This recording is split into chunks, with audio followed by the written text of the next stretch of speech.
Alright, so starting with the Chapter 14 packet, we've already done the label sheets for the brain and the cranial nerves, so we have covered some of Chapter 14 already.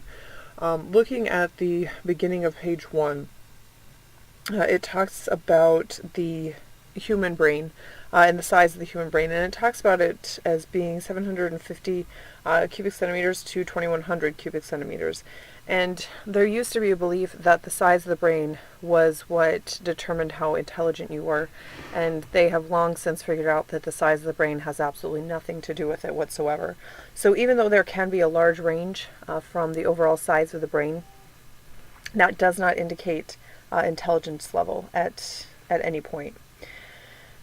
When we talk about the makeup of the brain tissue, the component or the percentage of your nerves that are found in your nervous system are going to be located within the brain itself. And you'll notice there it says 97% of your neural tissue is located in the brain. And if you remember back to the counts of the different types of nerve cells, sensory nerve cells, motor nerve cells, and interneurons, you were in the billions when we talked about your interneurons, where you were in the millions when we talked about sensory and motor. You were only at 500,000 when you talked about your motor neurons, and then to jump that up to the billions when you're talking about the interneurons. Obviously, there's a huge percentage gap there. And then when we talk about the brain itself, you're looking at about 3 to 4 pounds when we talk about the human adult brain as far as weight goes. You put the entire head together, skull, all the bones, everything, then you're looking at about 8 to 10 pounds for the whole head, but 3 to 4 when we talk about just the brain. Regions of the brain, you have the cerebrum, the cerebellum, the diencephalon, the mesencephalon, the pons, and the medulla oblongata. If you turn over to page 2, it starts talking about those individual components, starting with the cerebrum. This is the largest part of your brain. This is where you would actually find the convolutions, those folds and grooves on the surface of the brain. And this is going to be where you guys process your higher level thinking skills, is going to be within that cerebral level. You do have 2 components, a right and a left hemisphere, to the brain. And the cerebrum is going to be noticeable or easy to pick out because it's going to be made up of that gray matter. Remember, gray matter means that it does not have the myelin sheath. The cerebrum can be also referred to as the neural cortex or the cerebral cortex. Again, staying with that trend where you have one thing that has many different names for it. But cortex is just indicating that it's the outer layer of the brain. The convolutions that we talked about, those are going to be in order to increase the surface area of the brain. And by having that increased surface area, then you can process information at a faster rate. You have the high folds to the convolutions, and then you also have the depressions or the down portion of the convolutions. And when you dip down, it can either be a shallow dip or a deep groove. And if it's shallow, we refer to it as a sulci. If it's a deep groove, we refer to it as a fissure. The next part that you have is the cerebellum. The cerebellum is going to be the next largest part that you have within your brain. Looks like a miniature brain found right at the posterior base part of the brain, right where you kind of transition into the spinal cord itself. The cerebellum is going to be responsible for coordinating your body movements, making sure that you guys have proper posture, you stay upright, kind of allowing you to know where your body parts are in relationship to each other. The bottom of page 2 talks about the diencephalon. The diencephalon, remember, is a region. It's not an actual structure itself. It houses the thalamus and the hypothalamus. So location-wise, it's found at the core of the brain. You can't see it until you cut the brain open, split it in half, and then you're going to find it right at the core. It's going to be the transition point or the connection point between the brain itself and the brain stem, which we talked about the other day in class. And it divides these parts into 3. We talked about the thalamus and the hypothalamus. The packet takes it one step further and it divides the thalamus into a right and a left portion. The thalamus is going to be the relay station for processing sensory information. The other day I told you guys to kind of think of it as being a receptionist in an office building.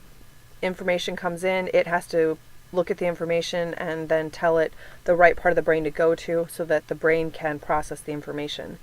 Remember, we did the label sheet for where your auditory location was, where your visual location was. Well, the sensory information has to be delivered to the right part of the brain. If you have visual information come in and you deliver it to the part of the brain that deals with hearing, not going to work very well. So the job of the thalamus is to take that information as it comes in and make sure that it then gets relayed or delivered to the right part of the brain. The hypothalamus, the biggest thing that the hypothalamus does is it actually is going to regulate your everything that has to do with homeostasis. So maintaining proper body temperature, blood pressure, pH levels. So when it talks about autonomic function, that's what it's talking about, is taking all of those things that you need to keep within a specific range in order to survive, and then making sure that they're where they need to be.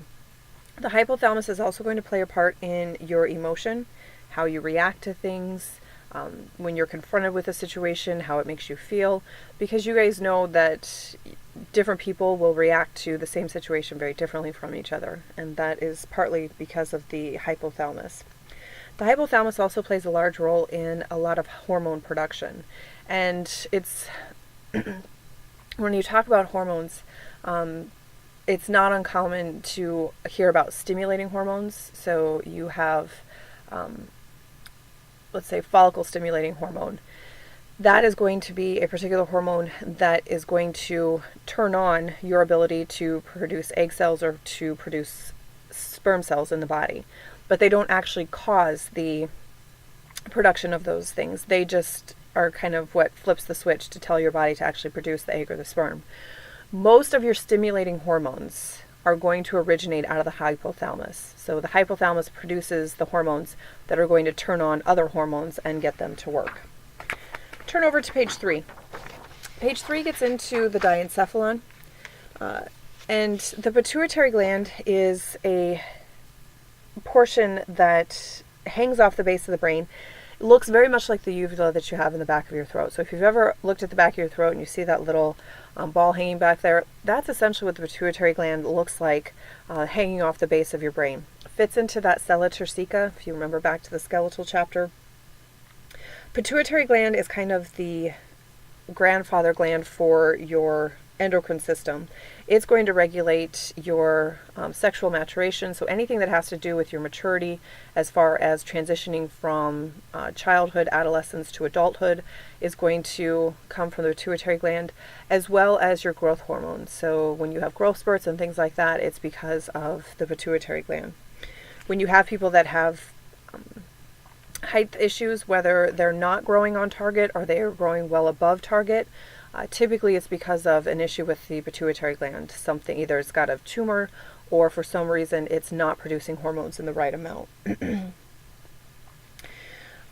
The pituitary gland is going to be connected or in junction with the hypothalamus, and excuse me, as I mentioned before, it's going to be largely responsible for your growth and development. So it plays a very big role in transitioning you from infancy to childhood to adolescence onto adulthood. So all of those changes that you associate with that are going to be taken care of by the pituitary gland. The brainstem, as we mentioned already, is 3 parts. It is made up of the midbrain, the pons, and the medulla oblongata, and that is the order that you find them in from top to bottom. The midbrain is first.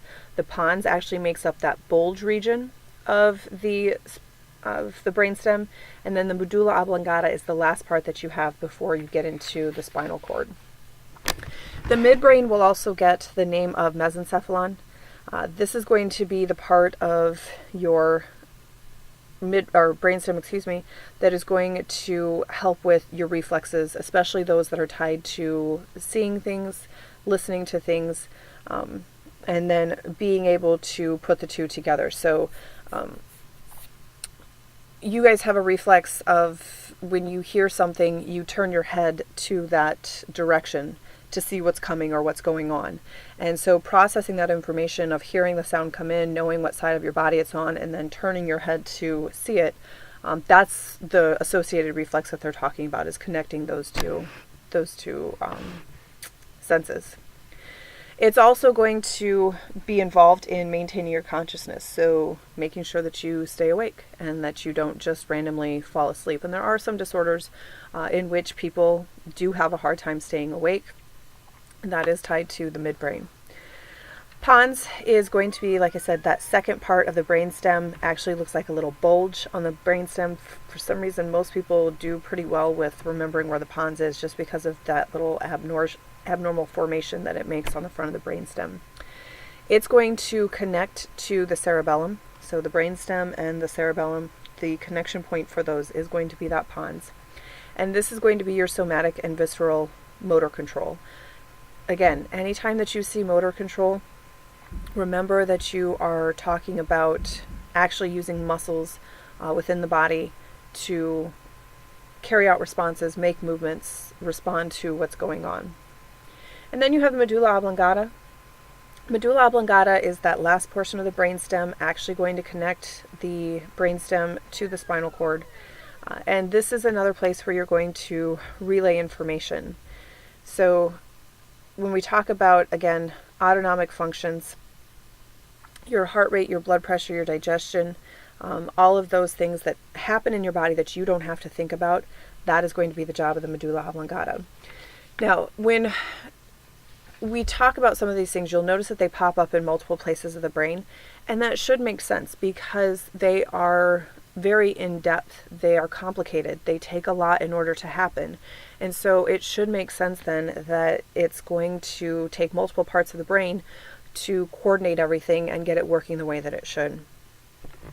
The last part of page 3 talks about embryological development, and this is just simply how things form within the brain. And again, when you guys start out, you're two cells, you're a sperm and an egg, they come together and they start changing, become 2 cells to 4, 4 to 8, 8 to 16, to the billions of cells that you guys are today. As you guys go through that developmental process, as cells are waiting for their instructions on exactly what they're going to become, which group of cells are going to become your heart, which ones are going to be your brain, your spinal cord, your stomach, we do see a transition. And so from embryological development to your actual full-term development, you will see some different parts. And so within the embryo, the parts of the brain that you are going to see are known as the prosencephalon, the mesencephalon, and the rhombencephalon. And if you turn over to page 4, it then divides this or transitions it to the next stage, which is the secondary brain vesicles. And then you get into the telencephalon. We see the diencephalon, the mesencephalon, the metencephalon, and the myelencephalon. So cephalon, when you see that prefix, CEPH, that is telling you head. So cepha refers to head, and that's why we see that constantly being tied into these words, because we're talking about your brain development. Brain is located in the head, so there's your connection between where those terms come from. For the brain structures, the telencephalon is going to eventually transition and become the cerebrum. So when it gets its instructions on exactly what part of the brain it's going to be, it becomes that gray matter, that outer layer of the brain. The metencephalon is going to eventually transition and become the cerebellum and the pons portion of your brain. The myelencephalon is going to transition and become the medulla oblongata. Now, within your brain, you guys do have ventricles, and it's a chamber system that you have within your brain. All 4 of the chambers are connected together, and this is a place where the cerebral spinal fluid can float through the brain. And remember, it's going to bathe the brain, the spinal cord, bring it nutrients, maintain ion concentrations.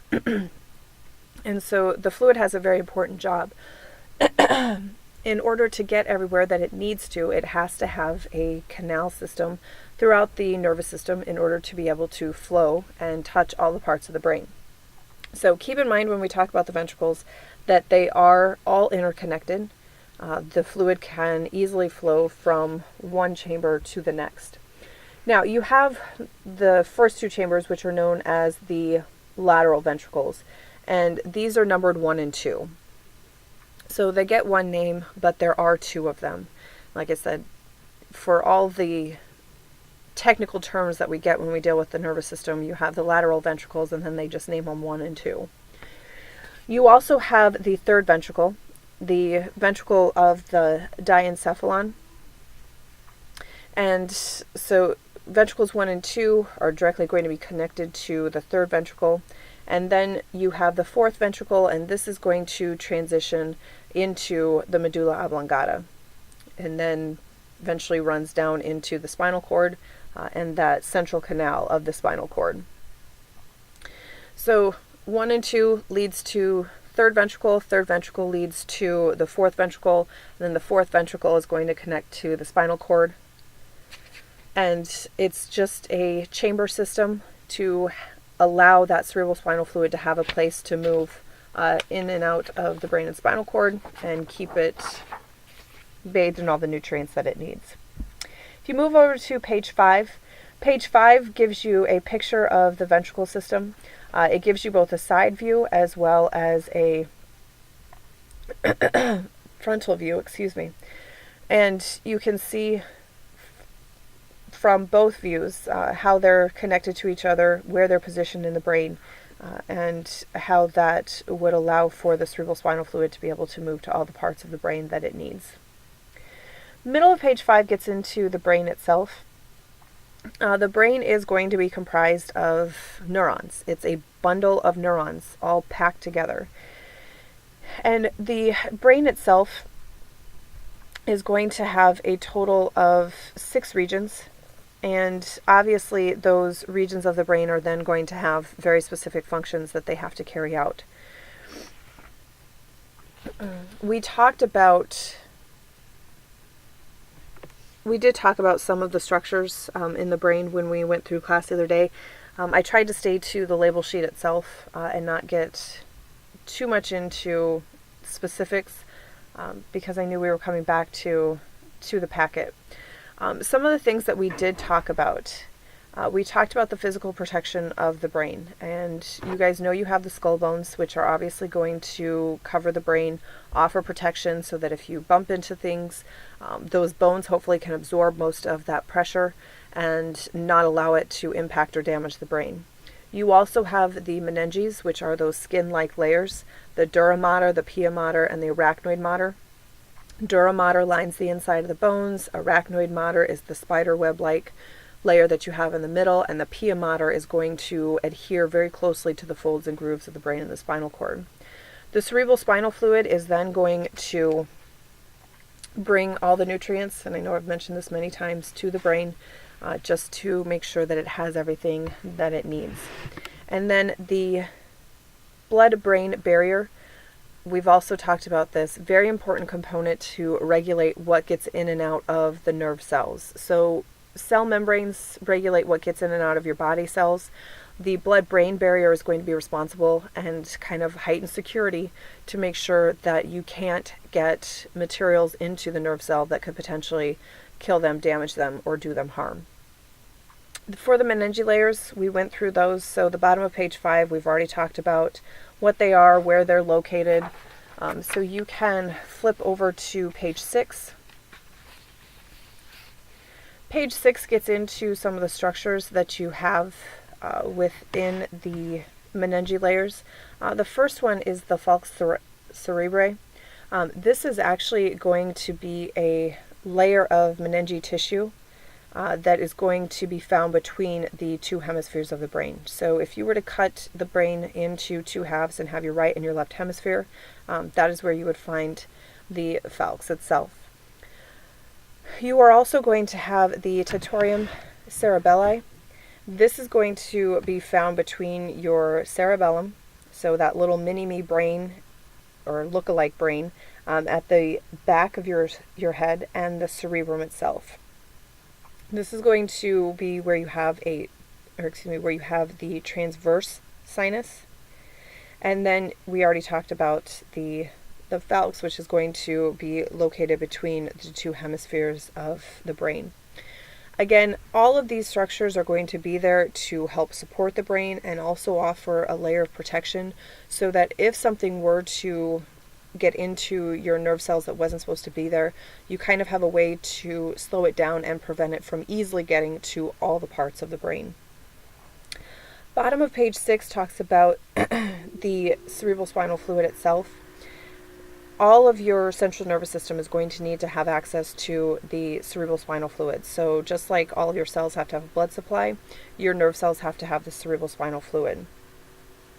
It's going to constantly make sure that you have the nutrients supplied to the nerve cells that you need, that the all the ions that you need in order for nerve impulses to be conducted, so sodiums, potassiums, all of those are readily available for the nerve cells to use all the time.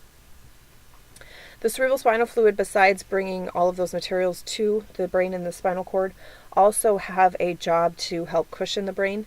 Not a lot of room, but just to kind of give it a cushion in there so that if you move your head quickly or if you're in a car accident, you kind of get thrown around, decide to do a cartwheel or go on an upside down roller coaster, that your brain is not slamming into the bone itself. So it just kind of creates a little barrier to cushion quick, strong movements that you would have throughout your daily activities.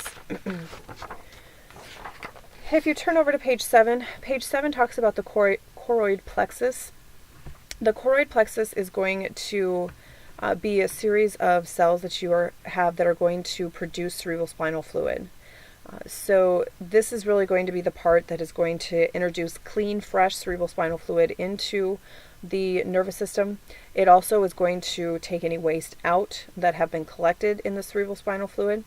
And if anything needs to change, ion concentrations need to change, nutrient levels need to be altered, that is going to be the job of the choroid plexus as well.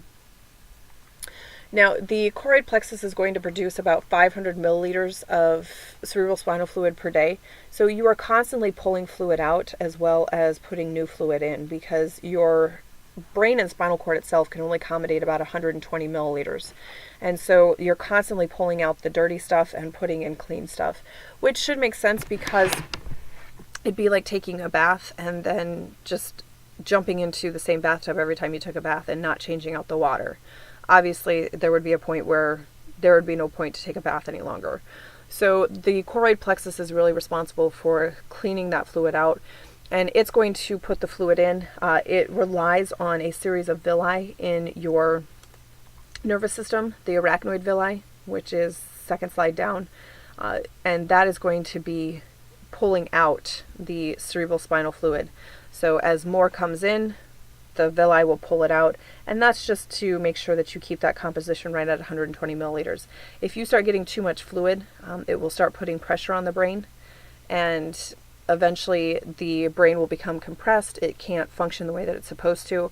So when people have brain injuries and they're bleeding within that intracranial space, that's why they worry so much, because as that blood continues to leak out, it fills that space that's supposed to be taken up by the cerebral spinal fluid.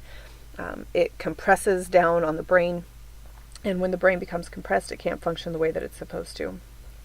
The bottom of page 7 talks about the blood supply to the brain, and obviously your blood supply to the brain is going to be very vital. It's going to be delivered to the brain through your carotid arteries as well as your vertebral arteries, and it is going to be removed through the jugular veins. So when you say arteries, associate carotid with arteries, and when you hear jugular, connect that to veins, because that tells you the direction that the blood is flowing. Arteries is going away from the heart, closer to the structure. Veins is coming back to the heart, and it's moving away from the actual structure to where the blood was delivered. So carotid arteries, jugular veins. All right, we're going to go ahead and stop at that point. The pictures that you have on page 8 get into the blood vessels themselves. I would strongly suggest getting your textbook and taking a look at the veins that you have supplying the brain and the spinal cord. Especially look for the carotid, the jugulars, and the vertebrals. So these images that you have on page 8 much better served by looking at your textbook itself. So if nothing else, take about 30 seconds and look at the carotids, look at the artery or the jugulars, and look at the vertebrals. So when we come back, we will actually pick up on page 9. So make sure that you have these packets with you. Also bring your chapter 17 packets with you to class as well.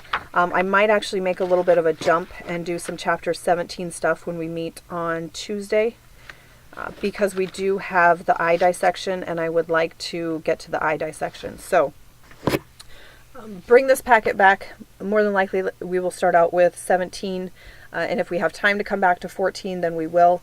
If we don't, then it would be the last of your video lectures for the semester. So bring 14 and 17 with you. See you on Tuesday.